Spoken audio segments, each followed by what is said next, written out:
লাইফকে seriously নেন। আপনি দুনিয়াতে পাবজি খেলতে আসেননি, এখানে ফ্রি ফায়ার খেলতে আসেননি, একটা গার্লফ্রেন্ডের পিছনে সময় নষ্ট করার জন্য আসেন নাই। আপনি এখানে সুদ খেতে আসেননি, জিনা করতে আসেন নাই।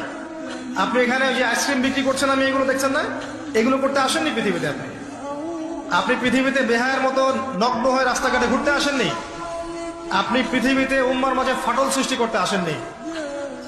আপনি পৃথিবীতে দুনিয়া পূজা করতে আসেননি। এইসব কারণে আপনাকে পৃথিবীতে পাঠানো হয়নি। ওমা খালাকতুল জিন্না ওয়াল ইনসা ইল্লা লিয়াবুদুন, আপনাকে আল্লাহর ইবাদত করতে পাঠানো হয়েছে। লাইফকে সিরিয়াসলি নেন। আপনি দুনিয়াতে পাবজি খেলতে আসেননি, এখানে ফ্রি ফায়ার খেলতে আসেননি, একটা গার্লফ্রেন্ডের পিছনে সময় নষ্ট করার জন্য আসেন নাই। আপনি এখানে সুদ খেতে আসেননি, জিনা করতে আসেন নাই। আপনি এখানে যে আইসক্রিম বিক্রি করছেন আমি এগুলো দেখছেন না, এগুলো করতে আসেননি পৃথিবীতে। আপনি পৃথিবীতে বেহায়ের মতো নগ্ন হয়ে রাস্তাঘাটে ঘুরতে আসেননি। আপনি পৃথিবীতে উম্মার মাঝে ফাটল সৃষ্টি করতে আসেননি। আপনি পৃথিবীতে দুনিয়া পূজা করতে